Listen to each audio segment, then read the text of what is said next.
we're a nation of great storytellers. Obviously, South Africa, and Africa really, has this extraordinary tradition of oral storytelling. In 2023, we were named the best native advertising studio in the world.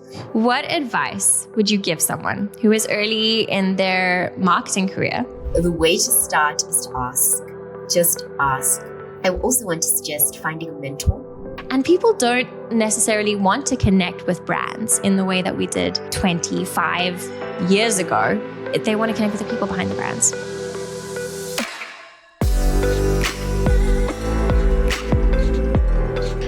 Hello, and welcome to SA Tech Marketers. My name is Kirsty Lang, and I am your host for this brand new podcast. I'm so excited to be here and to be shining a light on the incredible talent that we have in this country.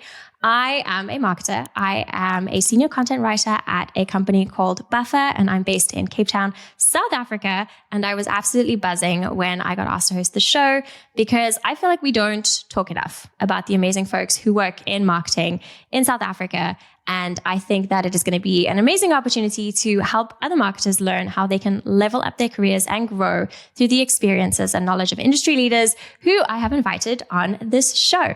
But before we get into that, this show is brought to you by the Global Talent Company, which aims to help marketers based in South Africa find their dream remote jobs at incredible tech companies all over the world. So if you are a marketer looking for your next gig, or you are looking to recruit some amazing South African talent, which I highly recommend, definitely check out their website. It is globaltalent.co, which I will put in the show notes as well. Right, on to the fun stuff for today. When I was asked to host this podcast, the first person that popped into my head is sitting with me right now. Her name is Jerusha Raath. She is incredible. I'm going to try not to fangirl over her too much over the course of this episode. Jerusha, thank you so much for making the time to come on the show. Hey folks, this is Future Kirsty dropping in with a note to say that in the time between when we recorded this episode and the release date, Jerusha, because she is brilliant, got a promotion. So if you are looking at her socials and the title and the things that she is talking about doesn't quite match with her current role, that is why she is now a publisher at News 24. So she's one of the head honchos there and already doing incredible work. But yeah, if you see that discrepancy, that is why. I hope you enjoy the show. Thank you for having me. Let's just mutually fangirl. How about that? Because I'm such a fan of everything that you're doing. You're killing it. You're killing it, girl. Thank you. I appreciate you. I mean, as much as I would just love you to tell me nice things about myself, I would love it if you would give us a little intro to who you are and what you are doing right now. Cool. Well, this is the way I always start the story. And that is that I got my start in this industry the same way you did, actually. In that we're journalists, right? Not a lot of people, or maybe not a lot of people know that about us. Who would have thunk it? We are journalists, notepad in hand, running after sources. In my case, in news journalism, running away from stun grenades and protecting cameras from water cannons. That was my start in life. That is wild. And I mean, that is the kind of resilience you need to be a marketer, I feel like. Okay, probably not. But it's certainly a transferable skill. I'd say so. But I love journalism. I really, really do. But I quickly realized that we were at a precipice in the media industry. We needed to create new revenue streams to really support our newsrooms. And I wanted to be on the business side of media. I wanted to be part of the people who were generating these new sources of revenue to pay for our journalists. They do such important work, particularly in South Africa. Yes. So I did my MBA and I came back after maternity leave in 2020, the year everything changed. For everybody. What a time. What a time. I had a new baby. I sort of recently graduated with my MBA and I got this brand new job. And the job was to head up Media 24's commercial content studio. So all the incredible journalism that gets done in our newsroom, it was my job to take that incredible journalistic capability and offer it to our clients to tell their brand stories. I mean, you know this, that every single brand, most brands are sitting on incredible brand stories and they don't necessarily have the tools or the capabilities to tell them. So what my team does is we tell them. I have a team of videographers, writers, designers, podcasters, and we tell those brand stories, but we take it a step further and we overlay beautiful stories with impactful tech so that our clients are able to measure the results of these beautiful stories. I really believe that incredible storytelling for brands needs to be impactful, it needs to be useful, and it needs to be measurable. And so we have a very cool tech stack that we overlay with our storytelling capability to make all that happen. Did I say that we're called Brand Story? I should probably add that in. We're called Brand Story. You did. Yeah. Yeah, and we tell brand stories. No, it is incredible. In the name. I mean, it's on brand. I love a name that just like it is what it says on the tin. And I think I love that we are seeing something that feels quite cutting edge coming out of South Africa. And I know you've spoken at conferences about this all over the world, because not a lot of brands do this enough, right? And I think this is something that I'm seeing just kind of in my own little network bubble, working at a tech company based in the US. And I work for a company that builds social media software. And this is something that we're seeing kind of like creep out of the woodwork in marketing strategy, where people are encouraging, or it is resonating with people when company leaders and companies share authentic human stories. And I feel like I bang on about this all the time, because there is always an incredible story behind a company, because there are people behind that company, right? And people don't necessarily want to connect with brands in the way that we did 25 years ago. They want to connect with the people behind the brands, because we are less trustworthy not trustworthy. We are less trusting than we used to be. And I think that level of human connection that you are creating through the storytelling is so crucial to brand success nowadays. Absolutely. In fact, I want to show you, I have a pile of things on my desk. Okay, tell us what we're seeing. And it is a file. This is just the Edelman Trust Barometer. Yeah. Yes, I just remembered I cite the study all the time. Yeah. I'm going to put the study in the show notes. It is called what's the official title, Jerusha? It's the Edelman Trust Barometer. Trust Barometer. It's incredible work done by one of the world's biggest and most impactful PR firms, Edelman, or Edelman. Somebody's going to comment and be like, potato. You're pronouncing that wrong. Exactly. And each year they survey people in specific geographic locations, and they look at trust as a currency, right? Like how much do people trust government, business, media, tech, etc. And we have come through a couple cycles of diminished trust, like you say. Yes. In a South African context, you can imagine that last year's barometer was not great for government. Not great, a great amount of trust. But yeah. But this is where brands can be really impactful. If you can create that trust. I wonder though, as you were talking, because you say that, storytelling is always top of your mind. I wonder if it's because we're South African. I think that's our superpower. We're a nation of great storytellers. Obviously, South Africa and Africa really has this extraordinary tradition of oral storytelling. But if you think about any braai gathering, even like funerals in South Africa, what do? We get together and we just blab. We tell stories. We talk about our day. Our mums and dads reminisce about school. It is so a part of us. And, you and I are both mums of young girls.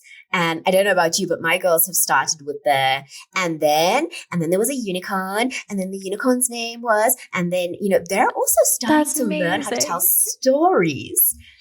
I think it's just inherent to us as a country. And it's cool to be able to leverage that for businesses and for brands. And I think to your point about South Africa, is it quite a story-rich country as well because of our history, right? There is so much that has happened. And the fabric of South African history is so interwoven with South African companies. And there was always an element like, where were you? What were you doing at this time? What was this company doing? How did you set up this company during this time of calamity? I feel like we could go down so many rabbit holes on this. This is this is one of my favorite things to talk about, is the power of storytelling. And I think in my work, I love to advocate for founder storytelling, because I think that is incredibly powerful. I mean, we talk about, this is kind of a micro level of what you do, founders telling their stories on social media, so on LinkedIn, and leveraging that. And that's something that we're trying to do at Buffer as well at the moment. Our founder and CEO, Joel, is really, really leaning into his storytelling on social, and it's been incredibly exciting to see. And a lot of other people at the company as well are doing that, and the marketing team is supporting them, share their stories, become thought leaders. And so much of that is that level of authentic storytelling. I'm rambling about this. This is one of my favorite things, but Jerusha, I did want to ask you about, I mean, you kind of have touched on this, the progression of your career. I would love to learn a little bit more, like from where you started. So we knew you grew up in Rampart Ridge. Same as me. We basically went to school together. Not really. But yes, tell me about that trajectory. How did you get from Rampart Ridge to heading up this incredible division of an incredible company? I feel like we need to contextualize this for everybody else. How would you describe Rampart Ridge? Are we like the Dairy Girls of Joburg? Neighborhood. It is. Oh, I like that a lot. Mm-hmm. Yeah. It's suburban. It's Rampart Ridge, you know? It's middle-ish income. It's nice enough. It's nice enough. There could be sitcoms there, I think. There absolutely is the vibe. If you're from Rampart Ridge, hit us up. We want to hear. Anyway. Oh that was very, very niche. Yeah. Sorry, watch. Yes. Your engagement's going to blow up. It's going to be my mum and all her friends. I love this for us. Yes, Jerusha's mom. Right. So I am a Joburger, and I studied in Johannesburg, but I studied journalism. And I realized after, I guess, I want to say 10 years of journalism and editing, I'd worked my way up to being the managing editor for News 24, which was incredible. But I started to realize that we needed to have more people with journalism experience leading the media industry and helping make the decisions that ultimately affect journalists. I felt strongly about that.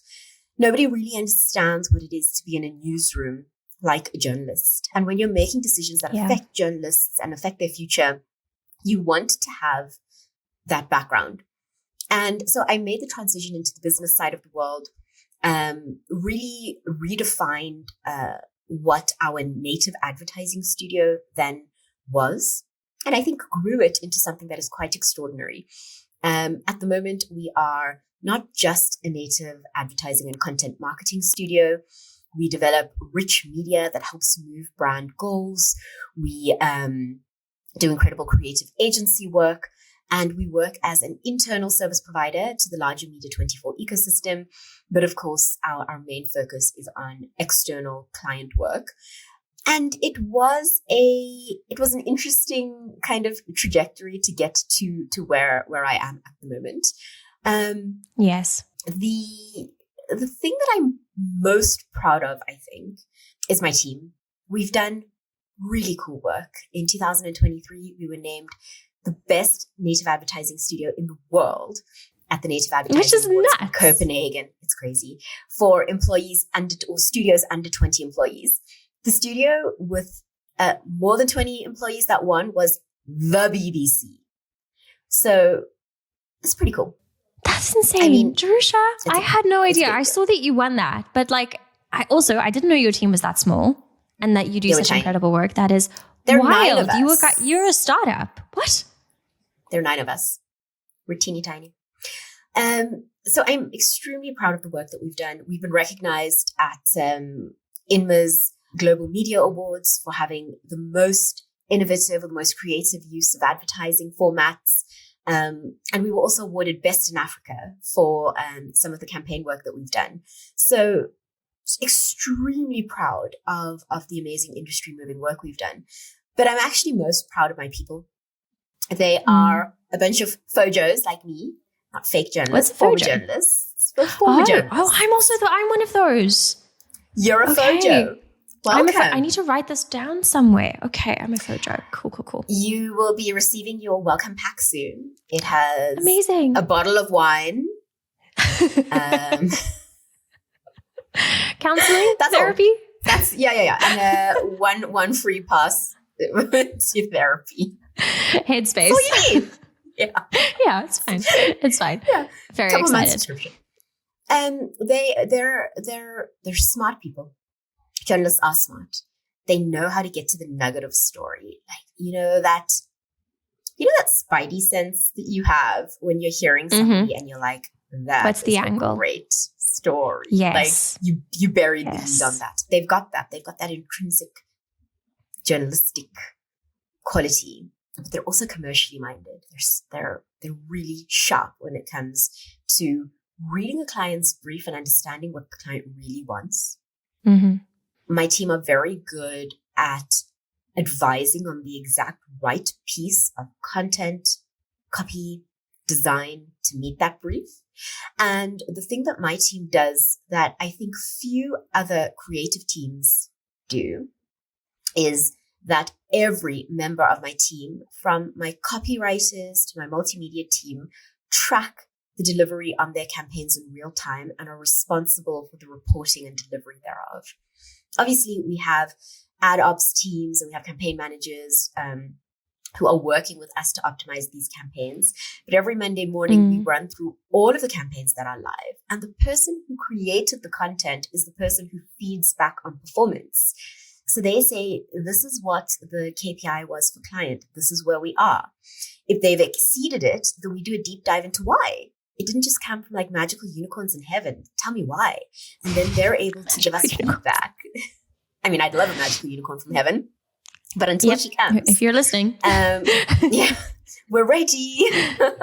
And then they're able to say to us, well, we pushed it in this specific newsletter this week, or we amplified it on social at this time, or the headline wasn't great and we tweaked it and then suddenly it started to perform well. So I want that feedback on, it's all in the headline, on content that's over delivering. Mm-hmm. If content's not delivering, then it's an opportunity for the rest of the team to say, hey, have you considered this? Have we beta tested a different thumbnail? Have you tried amplifying it in a newsletter? And I think having a data-driven approach to storytelling is the thing that sets us apart.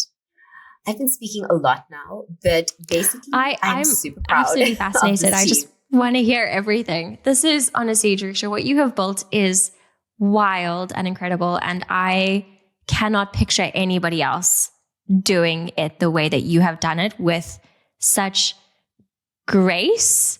And I'm in absolute awe of you all the time. I need to go and look at my questions before I just like have a cry about all the cool stuff you're doing. Cause I mean, we were like babies together, baby journalists together, and baby journalists with our bulletproof vests on.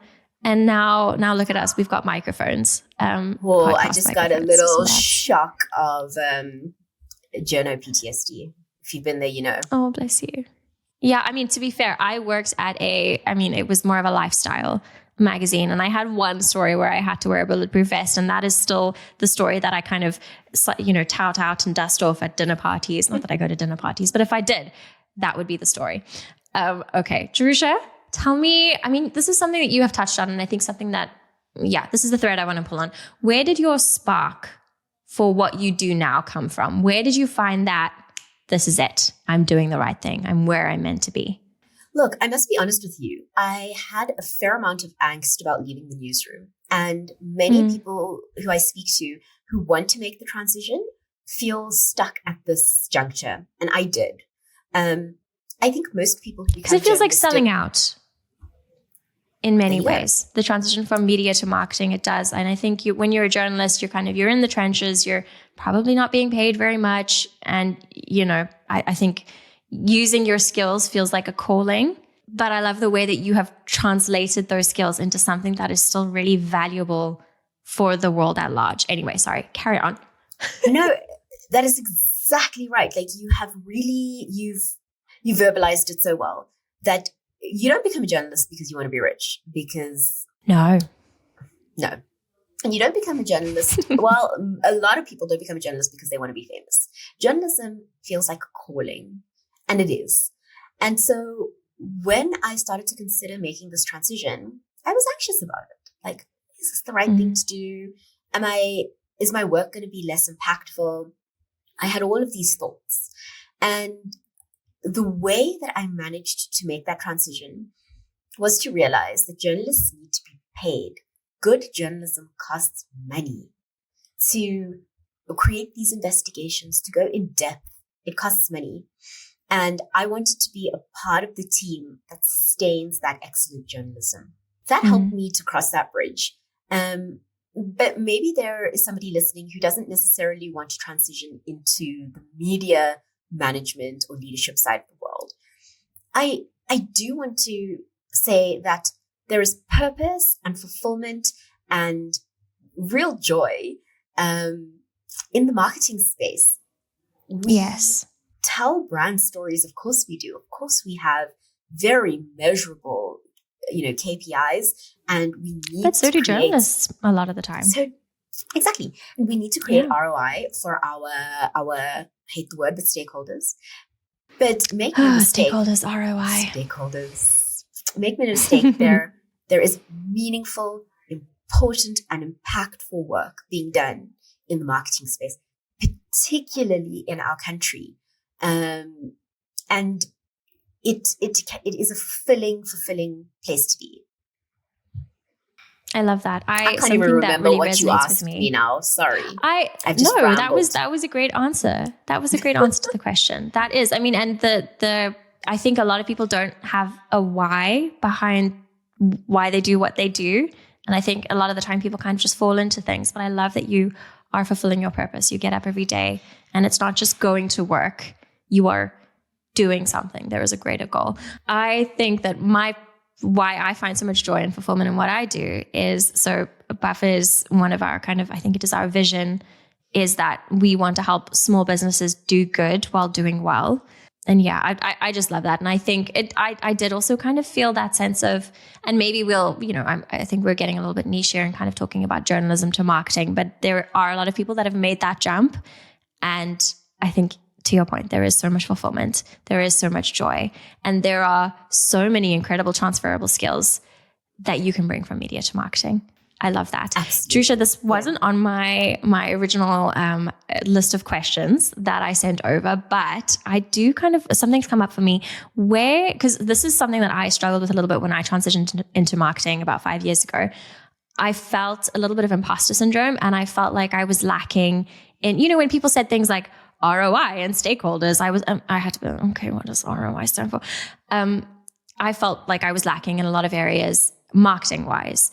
Did you feel that? And if that was the case, how did you level up? Yeah. I mean, the frantic Googling on the side during meetings was real for me.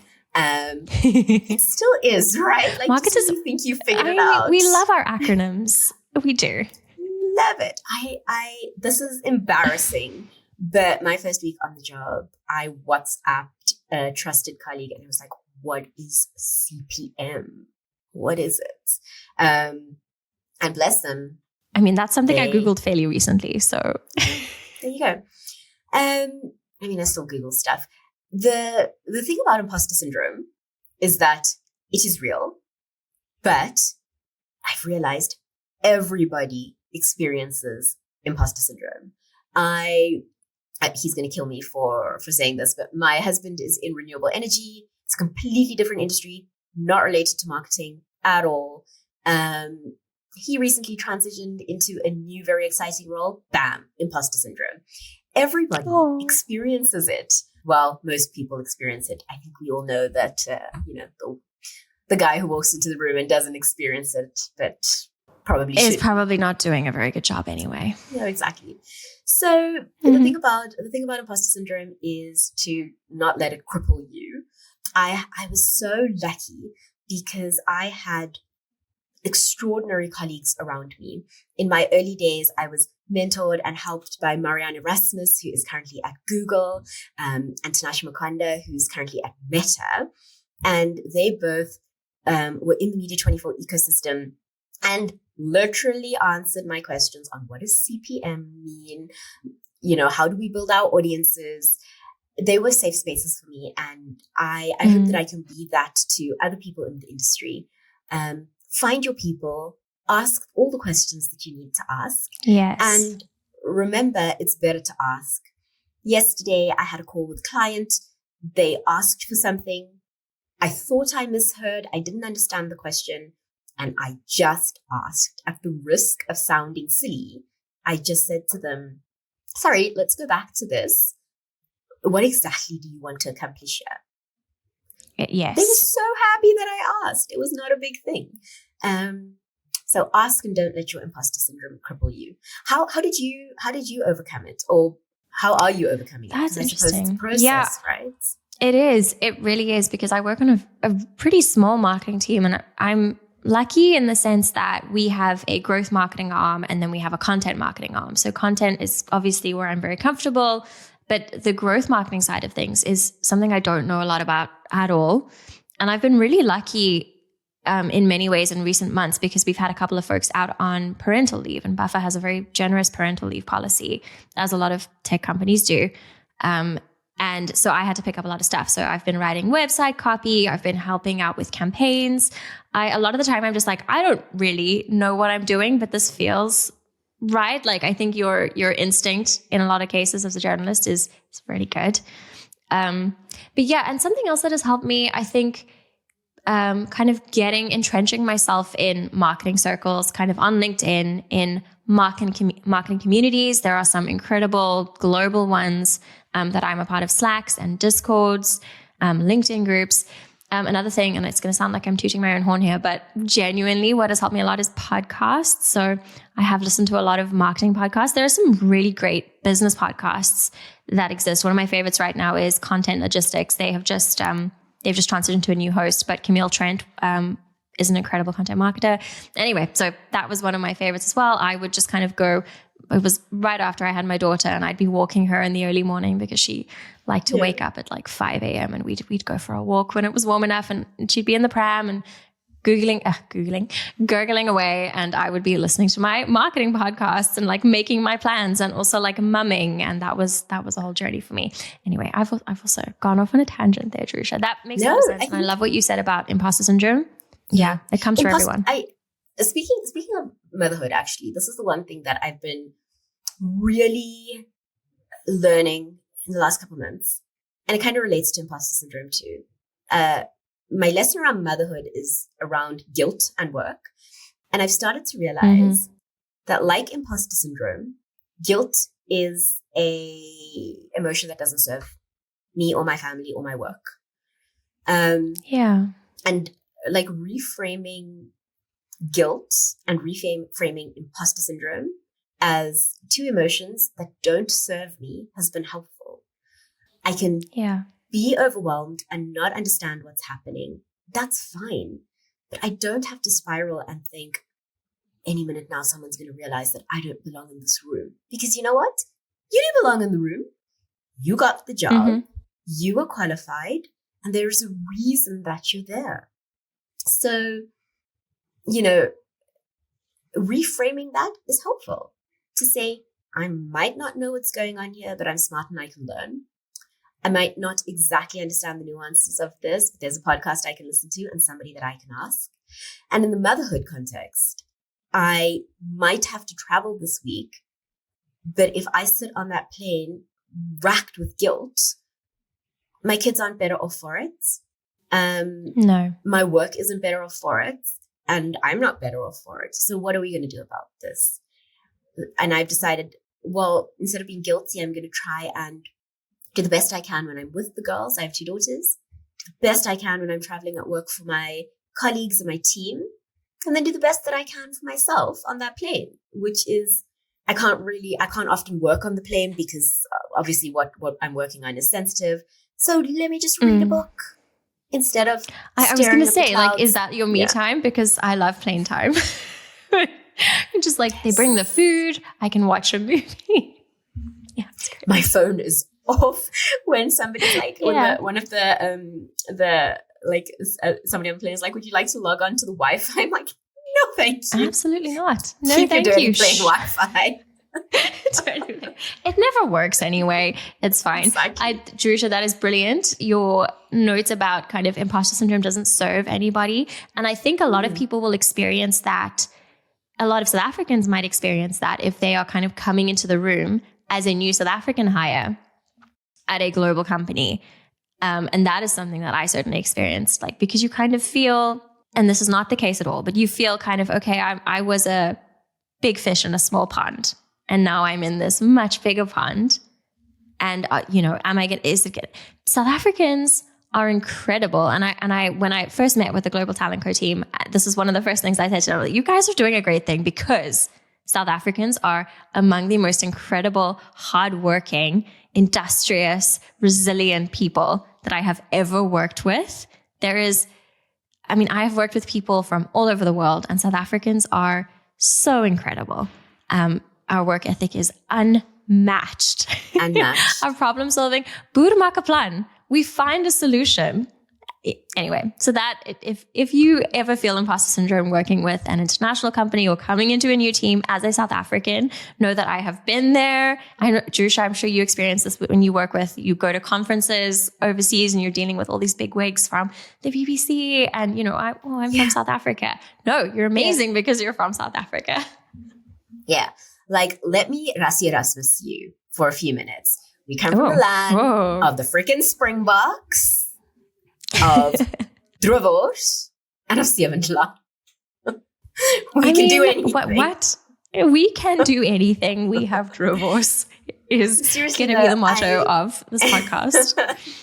I really think that, maybe this is like becoming a theme of our discussion, reframing those doubts is a helpful tool. And we spoke a little bit about our rich storytelling history as a country. No one tells a story like South Africans. If you're in a room and stressed because you're the South African, think about all the incredible things that we can do that very few other people can do. I'll give you an example. I've been very lucky really lucky the last couple of years to have interacted with international colleagues, particularly colleagues from Europe. And I was tempted to be like, oh, am I the like equivalent of a country bumpkin at this cool European conference? Oh, bless you. But then I realized South Africans have EQ through the roof. We really do. We are social chameleons. We can get along with anybody, and we can strike up a conversation, find common ground, and network well, because we come from an extraordinarily multicultural place where every single day we interact with people from all walks of life. We don't realize that we're doing it, but I want you, to the South African listener, think about your day. Think about all the people that you've interacted with. That is extraordinary. And when you are put into an international environment, you are the magical unicorn from heaven. Maybe we're not waiting for her. Maybe you are the magical unicorn from heaven who can strike up a conversation with anybody. You can hear business problem and you can probably start thinking of a solution to it, because we're the people who managed for a couple of years without electricity. We found solutions. There is something about a South African mind that is, like you say, unmatched. I believe it. I really do. I love that so much. That is the clip. That is the clip. I feel like we're done. We don't even need to say anymore. That was brilliant. I love that so much. We're gonna end. This is my final question, because I know we're already up against time, and you have people trying to come into your office, and it's all very stressful there in Joburg. I mean, Joburg is wild. I got to tell you Joburg's story. The other day, I was flying back from Cape Town, because I fly to and from Cape Town all the time. You do, and I do. I'm always in Cape Town, and we were on the plane, and there was this young Cape Townian who just kind of like announced to his friend or colleague behind him, he was like, yeah, we were on our way to Cape Town. He was like, thank goodness we are going back to Cape Town. I cannot be in the city anymore. These people are wild. And I wanted to be like, honey, you have no idea. There are like 8 million of us. We live at altitude. We are scared all the time. Fight or flight constantly. Not terrified. We're happy, but we're a bit nervous. And we go for long periods of time without water. You have no idea. Yeah. Like, we're wild. We're crazy up here. Literally would not want to be anywhere else. Among the best love people. Joburg. We are the best people. We are the microcosm of that South African spirit, because the world throws everything at us. And we're just like, that is so true. What are you going to do? We're fine. We're fine. Also, the next time you're in Cape Town, we are having coffee. Maybe we can do a real life podcast. Okay, but for real, the last question. And by coffee, because I know wine. you are very busy. Sure. Yes, definitely. Cocktails. My favorite right now, actually, I'm not going to say it because it's got a rude name, but I'm going to tell you when we stop recording. Okay. Back to the order of business today. What advice would you give someone who is early in their marketing career and wants to get to a place where you are? What advice would you give them? I mean, so much, but I think we've already touched on it. And the way to start is to ask. Just ask. Ask all of the questions that you're scared to ask. Ask about the acronym. Don't be afraid to ask for clarification.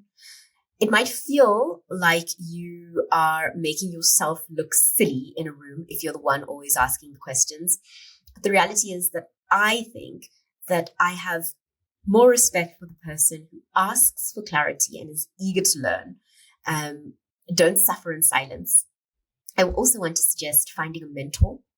Find somebody who you trust, who's been in the industry, and who is willing to really walk a road with you.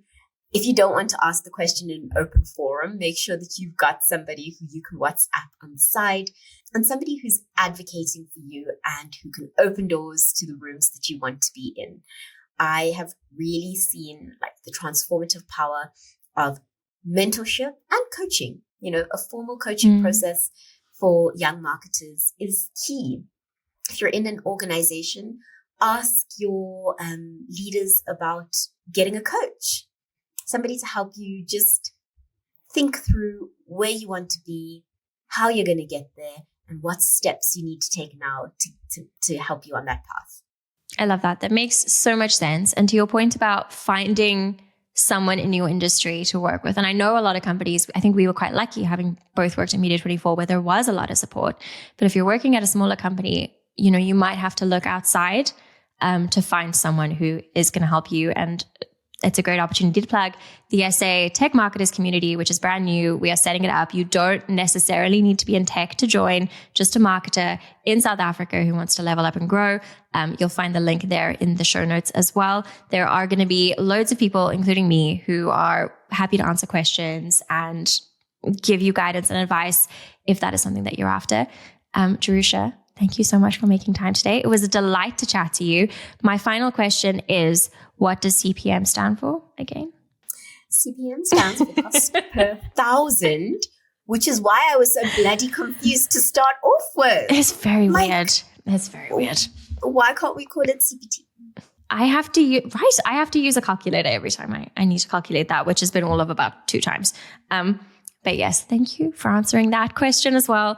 It's been a delight chatting to you. If anyone wants to find you and follow your work, where can they do it? You can find me on, where am I actually?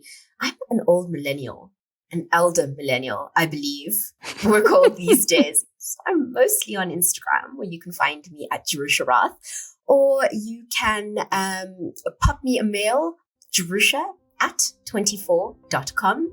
I'm also on LinkedIn, Jerusha Raath. You can find me there. And if you bump into me in Joburg, ask me about flowers and wine, and we can have a conversation. I love that so much. Thank you, Jerusha. You are wonderful. Thank you, Kirsty. We'll chat soon.